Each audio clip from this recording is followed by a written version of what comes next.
Well,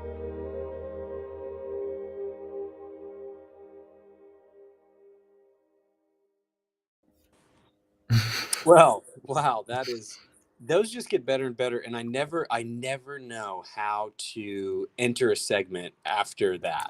Like I don't know what to say. Like Yeah. nothing seems right. No, I'm never ready for the timer to stop after that. It's like what now?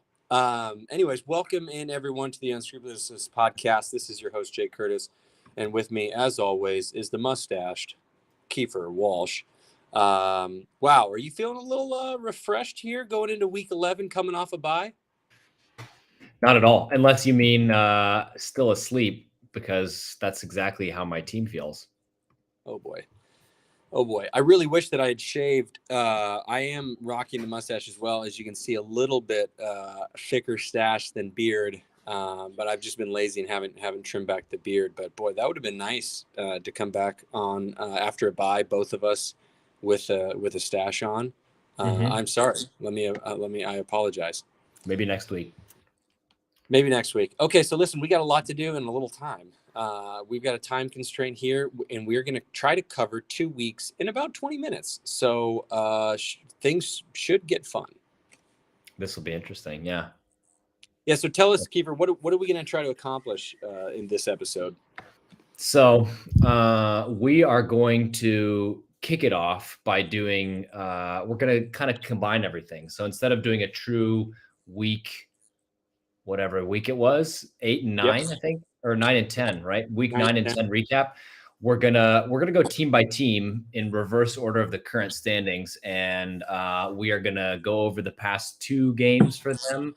We're gonna talk about the remaining schedule that they've got back, and then we're gonna give our assessment on where that team stands going forward.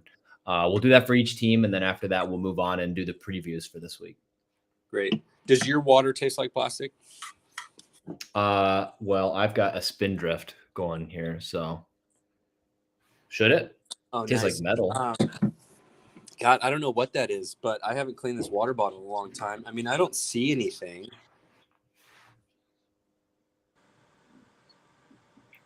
Looks clear. You would drink out of that, right? Yeah. It passes the eye test, does not pass the taste test. Anyways, well, okay, hopefully great. You're with so us next week. We're gonna start with you, unfortunately. Oh boy. Yeah, rough this is 2 rough. weeks. Yeah, what to say? There were 2 teams that went 0-2 over the last 2-week stretch. One you might expect, and that was me. One you might not, which we'll get to a little bit later. But unfortunately, I did lose both games. One to you in week 9. I lost to you 271-237, a pretty healthy 34-point margin. And then unfortunately just got completely destroyed by Ned last week. Kudos to Ned for a 293 victory to my 206, fresh after his trade. So we should mention that just briefly because we didn't cover that last week. But Ned did put through a 3rd week consecutive trade last week with me. He gave me 2 Steeler running backs, Jalen Warren and Najee Harris, along with Jacoby Myers, for Brian Robinson, who is starting this week, and Cortland Sutton. And actually, both of his Steeler running backs did well for me last week, but that was about it. My situation, I'm in a tough spot. I basically have to win out. I think I certainly have to win out, and even then, it might not be enough. So I need to win out. And obviously, my remaining schedule is Garrett, Dan, and Sam. So the nice thing about winning out is that I hand a loss to both of those teams, but that would not be enough. A head-to-head match against Garrett would be enough. And then if I outscored Dan by about 20 points at the end of the year, just beating him, he would need another loss. Sam, unfortunately, leads me in points. So I basically have to win out. I also have to have Ned lose another game, and then I have to outscore Dan, and that's kind of my shot at the playoffs. So the only other points that I have here that, I do get Justin Fields back this week. James Conner's healthy. Jonathan Taylor looks good. But unfortunately, my wide receiver upside that I had the past weeks traded him away, and I just can't get any consistency anywhere on either side of the ball. So. Yeah, but tough here because I went 7-0 against the field 2 weeks ago, and then Ned, I believe, was the second highest scorer after Tim. I could be wrong, but I think You're right, because that Tim checks had out. 318. Yep. So you played a team that was 7-0, and then you played a team that was 6-1. So Yeah. horrible. I mean, not that you would have beaten a lot of players at 206, but still, it's a tough 2-week stretch there for you. So we'll move on to Ned, who went 1-1 over the last 2 weeks. He lost to Tim 251 to 227, and then of course, as we just mentioned, he beat you handedly. So again, we talked to this in our brief production meeting. The trade that Ned and I did a couple of weeks ago that was voted to be vetoed by 3 owners out of a 8-owner league has been incredibly lopsided, but not in the way that the league anticipated it. Ned comes away with probably the most lopsided trade this season, right? Through 3 weeks. That's fair to say, right? Maybe not the AJ Brown trade, but I think AJ Brown sort of cooled off just a touch. But I still think he's like, I think he's still wide receiver 1 or 2, or excuse me, 2 or 3 maybe. Anyways, the Derrick Henry trade has been horrible for me. I essentially have lost at all 3 positions. The tight end and linebacker that I inherited, I cut, and so I'm only left with Derrick Henry, who has been outscored by Ramondre Stevenson essentially every week except the first one, and it was the point differential wasn't enough to cover the other. Roquan Smith had like 18 tackles last week, so that trade has just been. And I now Darren Waller's on IR. I have no starting caliber tight ends on my roster. Things are looking bleak in the 2 weeks since that trade. So I don't know what we've learned besides the trades are unpredictable and should never be vetoed. I don't know. It's wild. Yeah, it is weird. I think we're gonna have to revisit that that policy on vetoing trades. It's tough. I mean, I do agree. I'm just looking back, like Ramondre Stevenson, 32 points, 22 points, Roquan Smith, 21 tackles last week. And yeah, Derrick Henry. I mean, if Derrick Henry does not turn around and just start putting up 30-point games, then it is very fair and safe to say that Ned won that trade. And I mean, if you're going to trade, if you send out 5 trades, regardless of how lopsided they are, you're probably going to end up winning 2 or 3 of them and really looking good in the process. So, and yeah, I don't know. I think Ned's actually in a pretty good spot based on where he was a few weeks ago, just because he's just starting to pick up steam. I will say that I was looking through his roster, and he's virtually starting nobody that he either drafted or started in the first 5 weeks. He literally Debo is the only guy that he drafted or started in the first 3 weeks. So he's completely changed his team. And so far he's on a pretty hot streak. So I don't know if he's going to be able to sustain it. He is getting Pat Freiermuth back. That's kind of exciting for him, but he's definitely got some building block pieces for next year, if nothing else at all. And I told Ned that this week I sent him back a very similar trade trying to get Roquan and Kittle back. And of course he had no interest in doing that for good reason. But the real thing that eats me alive, that has kept me up at night, is that I have the opposite, that every single, had I not done that trade, the only position literally from QB1 to kicker 2, the only position I have started someone who I didn't draft was a defensive line. Like, I had a roster from top to bottom. I have not had one significant waiver wire pickup all season long. Right. And so, like, I would have been start to finish the team I drafted. And that's unheard of. Right. Like that never, I feel like that's, you always pick up someone or there's a lot of shuffle. So anyways, that sort of just sours it even more, is that I could have had a start to finish drafted. Well, Holland's draft. Holland just did a fantastic job there. I'm sad that I got in the way of it and traded some of her players away. But anyways, we should move on. Okay. Sam's next. So Sam's currently sits in 6th place, tied with Ned at 4 and 6. He also went 1 and 1. The challenge. His wins and losses. So Sam lost to Garrett 257 to 219 in week 9.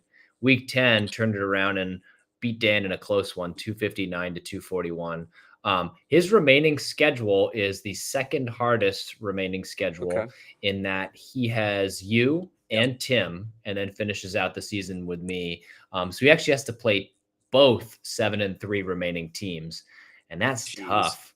Now, that being said, like, I don't think we've ever really given up hope on Sam. He's a 2-time league champion. You can't write him off. I would say that his arrow is, defending champ, with all of the confidence to get a 3-peat, right? His arrow is trending steady, slightly up is what I have. He does have Gibbs now that's kind of found his role in that offense, despite Montgomery coming back. He's got Austin Eckler healthy, and then this week he's going to get Stafford back, which is going to help Cooper Kupp. So I would not actually be surprised if Sam gives both you and Tim a challenge here and has a chance to win a couple of these tough matchups. And I have him in our matchup. I'm going with Sam this week, and he of course had Joe Mixon go off on his bench. So Sam is certainly in a good position here. AJ Brown does have the Cowboys, so I'm interested to see how that goes with them. But yeah, Sam, really interesting position. But moving on to 5th overall, Garrett 5 and 5. He is the hottest team in the league. So we had done an episode last week, we would have started with. It's time to panic for Sam. Garrett's the hottest team in the league, and Dan's a fraud, right? That was sort of our lead in. But now that we are an additional week ahead, Garrett continues to be the hottest team in the league. I don't know how many he's won in a row. Is it 3 now? 4? So incredible to think he was last place for a long time, and now he's 1 win away from being in the playoffs. He's won 4 in a row. 4 in a row. That's incredible. Incredible. So he's incredibly hot right now. Dak, obviously a big part of that. He's doing it all without Pollard. That's the really crazy thing as well. Montgomery's back, so he doesn't really need Pollard to be an alpha. So I mean, we thought if you had to look at all of his running backs, you'd think that there were some good ones and Pollard, who's going to be exceptional. And the story's literally been the other way, that Kamara, Pacheco, Montgomery have all been the guys for him. So it is impressive. No, I agree. I think he is hot right now. He's got actually one of the easier schedules left. So he plays both me, Ned, and then he does have you in the last matchup. So reasonably, he's got to probably win 2 out of those 3 or get lucky. And you got to wonder if I'm resting starters at that point. And so he might have an easy matchup there in week 13. All right. Let's look at Dan. Dan currently sits in 4th. He is in that 3-way tie with Tom and Garrett. Dan at 5 and 5. He had a really weird win in week 9 against Tom, 192 to 181. God, that's probably why we skipped last week. We just didn't want to have to talk about that matchup. Yeah, right. That's right. And then it goes on the next week to lose to Sam in another close game, but this one a little bit higher scoring, 259 to 141. So he sits at 5 and 5. We know everybody knows how we feel about Dan. And we'll talk about his points for kind of to wrap up, but he is the epitome of hot and cold. And, let's give him some credit. He's been without wide receiver 1 and a possible running back 1 with Devon Achane. He's probably going to have to do it again this week without Justin Jefferson. And it looks like Devon Achane's, they're both questionable, but Devon Achane's possibly going to get back to the field this week. I'm not sure what capacity, but we'll talk about his matchup. It's going to be a really tough uphill sled with Tim. But after that, he does have me and Ned. So I kind of like it. A lot of these teams that are right on the bubble are playing each other or playing 2 of each other in the next 3 weeks, which will be fun. So I think with Dan, his points for being so low, he's probably got to win 2 out of these 3 next matchups. Yeah. All right. So moving on to Thomas. Also, again, as you mentioned, 3-way tie to 5-5. If you would have told me that at any point Thomas and Garrett would be tied at 5-5, I would have said, no, sir, that's impossible. But here we are. So Thomas, as hot as Garrett is, Thomas is cold. He has lost the last 2, one to Dan in embarrassing fashion, and then one to Garrett after only scoring 227 points. I mean, it's wild. The tailspin that Thomas is in right now, and he's got to figure out a way to make the playoffs at this point, which is it's crazy. I know he's in 3rd. He's obviously points forced is 2nd in the league. He's but again, that's not because of the last 2 weeks. So he's going to have to figure something out if he wants to ensure his way to the playoffs. Is just crazy. Well, and so he's got a tough haul too. So he's got to play both you and his brother, the 2, 7, and 3 teams, and he's got Ned this week, which is no walk in the park. And it's potentially going to come down to this last week where he needs to upset his brother to make it in the playoffs. I put in here that let's see here. He's actually give him some credit. His past 2 weeks of buys have actually been really bad. You have to assume his best players.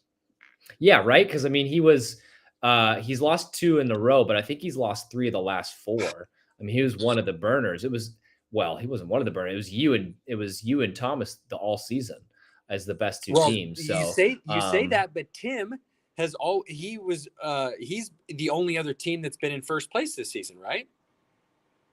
Yeah. So that's what I've been saying the whole time. It's a 2-team race. It's a 2-team race. And obviously leading into that matchup with Tim, which we'll get to next, absolutely just embarrassed me. But he's for real, and it's obviously time to pay him some respect. But yeah, solid point. Thomas has always been just right up there as one of the best teams in the league. So, but one of the things that I gave Thomas the advantage for, why he was my pick and has been all season for the champion, is because of his depth. And so I expected him to be able to weather these bye weeks better than anyone. And it's been the opposite. He has struggled probably more than anyone with bye weeks. So it's it's interesting. He did,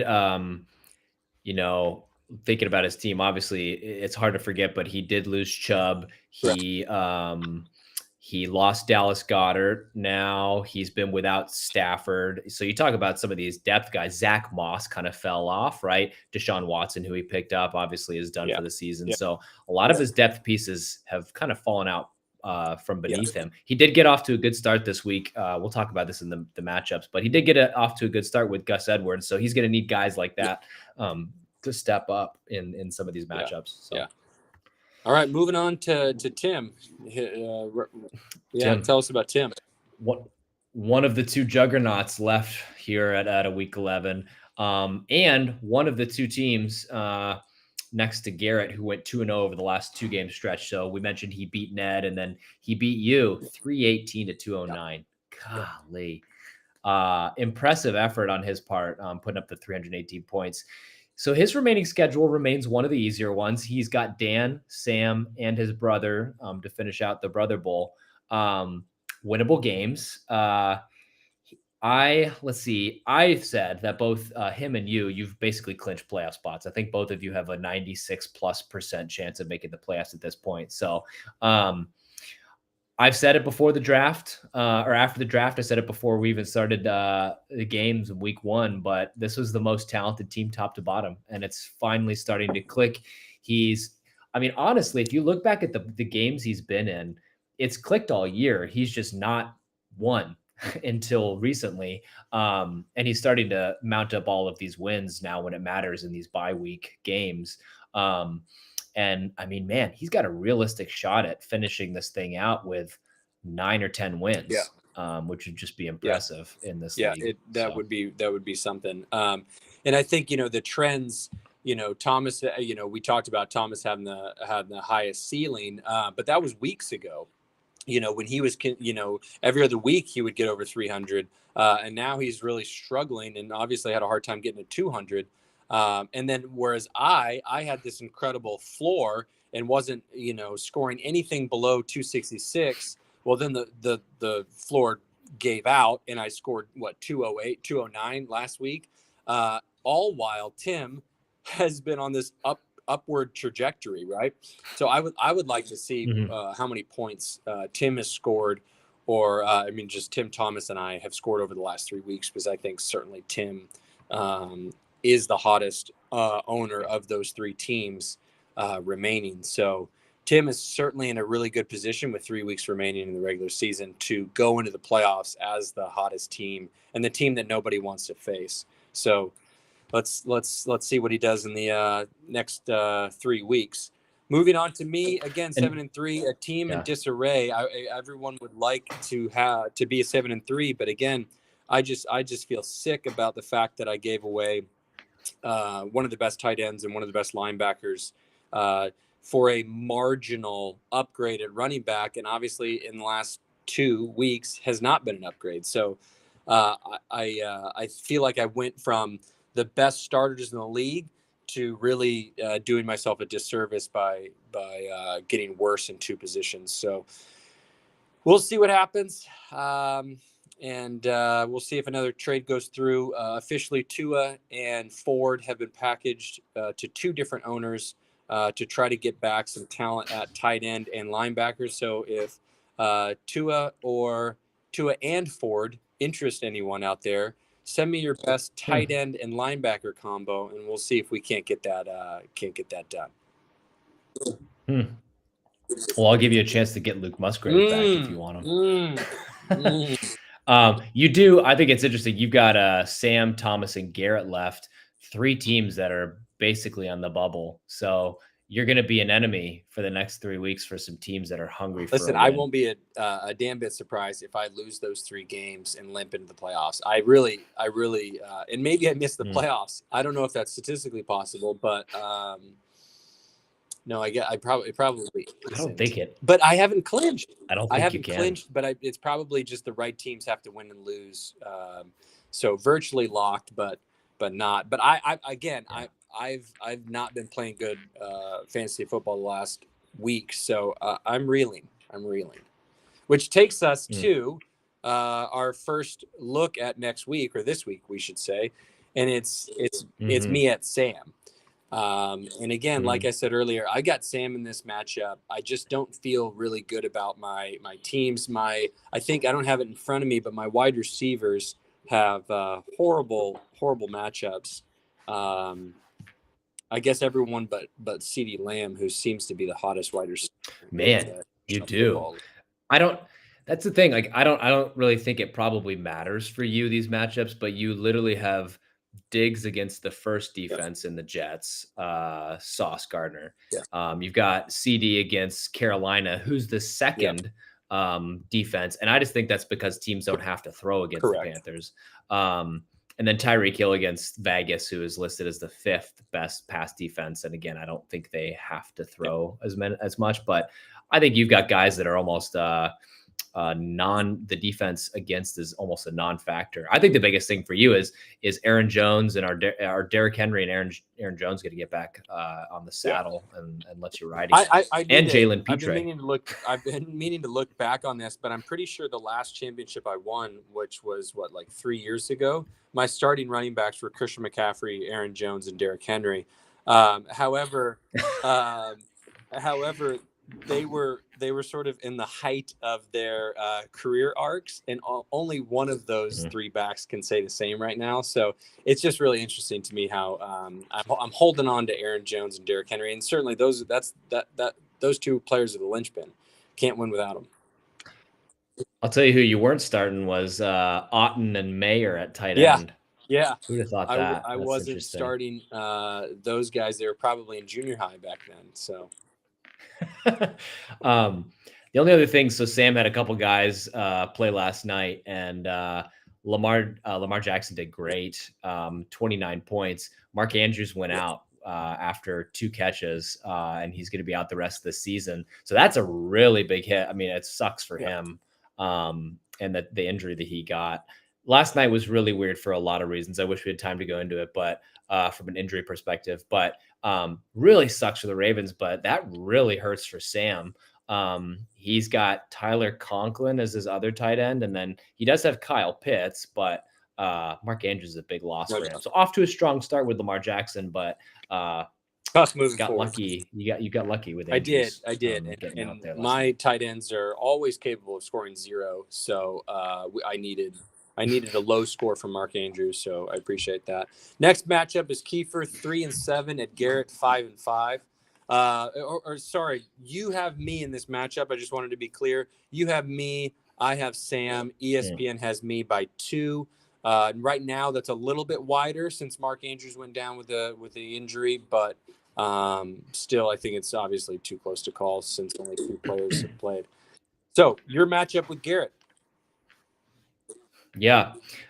Last time we took the field, I was on the show mad about Garrett scoring 230 and me scoring 199 and losing that in a winnable loss, what I call a winnable loss. So no more room for those types of games. Obviously, this is a must win for me. Mostert's coming back.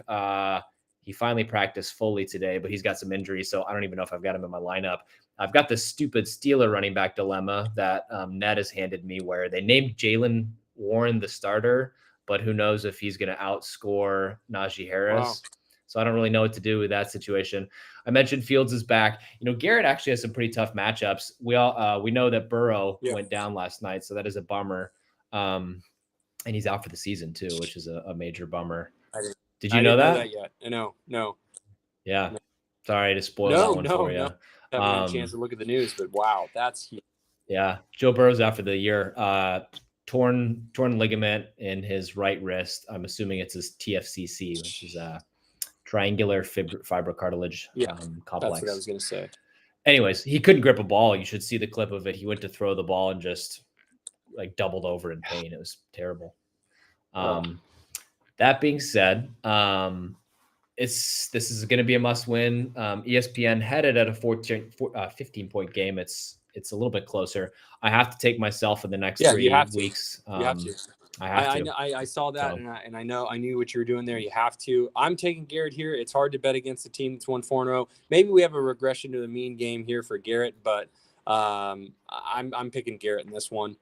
And so is ESPN. So Keifer's going with Keifer, Jake's going with Garrett. ESPN's got Garrett as well. Next matchup we're looking at is Ned 4-6 at Tom. Oh my gosh. If Ned pulls this off, they will be tied at 5-6. It's not going to happen. I think Tom's going to win, and certainly your pick is Tom. ESPN's pick is Tom. ESPN is projected 20+ point victory here. However, it's just crazy that it's a possibility. So agreed. Yeah, I think I mentioned Gus Edwards got off to a strong start last night. I agree. It's crazy. I mean, this is just quite the slide for Thomas, and Ned even having a chance at cracking the playoffs after how down we were on both him and Garrett after a few weeks. So this would be huge for Ned. And I mean, I would classify this as a must win for Ned. I think Tom could afford to lose this and win out and still be okay. But Ned needs this win. Yeah. And then the other thing I was going to say, I thought I had something else to say about this game, but I don't think I do. The other thing. It looks like Ned is giving Brian Robinson the start. So that will be interesting. I also think it's interesting that the trade that Sam and I had with the Mixon for Robinson and Jameson Williams was flipped. So Sam eventually gave Ned Brian Robinson, and I got those Steeler running backs in exchange. So Brian Robinson has found a new home, and he is finally going to start for a team. Oh, look at that. What a wonderful story. What a heartfelt story there. That's great. Great news. Yeah. He's from gunshot victim to starter on someone's fantasy team 2 years later. Gotta love it. Right. Gotta love it. Yeah. All right, game of the week. All Game of right. the week. Tim at Dan. Everyone's pulling for Dan here as Tim is just starting to run away with this thing. This is, of course, the Chase Orr Memorial Bowl. So you're going with Tim here. I'm going with Dan, and that might just be more of a wishful thinking. But again, I was thinking Justin Jefferson might be back. That doesn't look like it's going to happen. But Achane ain't someone I'm willing to bet against. And so Dan's starting to look at full strength. I think there's going to be a significant regression in the mean with Tim after scoring 320 points or whatever he scored. So I think Dan's going to come away with a sneaky win. ESPN's got them projected in an absolute barn burner, 2-point difference in Tim's favor. But I think Dan's going to come away with this one. I almost need Dan to lose, so I'm probably a little biased there, but I don't know how the situation is going to pan out for Achane and Jefferson, and I think that's why I went with Tim in this one. Tim's got some decent matchups too. He's got Breece Hall at Buffalo, which their defense has just been garbage. And his receivers are starting to pick up. So Keenan Allen had 40 points, and Amon-Ra St. Brown had 31 last week. So I think Tim is still on the uptick of that heat up that he's starting to engulf. So I've got him in this one. I think it's going to be close. It's going to be a fun one. And that's why we got it as a game of the week. It is going to be a fun one. Well, listen, I'm going to go. This was perfect. Very well timed. I think we did great. I think we covered the standings with your reversed order of the last 2 weeks in review. So we don't need to go over the standings. Everyone knows where they are. Everyone, of course, knows what they need to do, and that's continue to win. I'm thrilled that the league is where it is, in that no one has been eliminated. Everyone's still in contention. We've got 3 weeks to go, and really, literally anything besides Tim and I missing the playoffs could still happen. And that might be a sound bit we come back to, and really regret was said on air. Right. Yeah. That's somebody out there is keeping receipts, and it's going to come back to bite us. No, I totally agree. The fact that there are probably 2 teams that are locked in, almost certainly 2 teams that are locked in, but everything else is wide open. That's exactly where you want to be with 3 weeks left. So nobody can afford to tune out for the rest of the season. So, yeah. All right, Keifer, thanks for throwing this quick episode together, and I will see you next week. Good luck. Good luck. Thank you. I'll need it. We'll see you. Same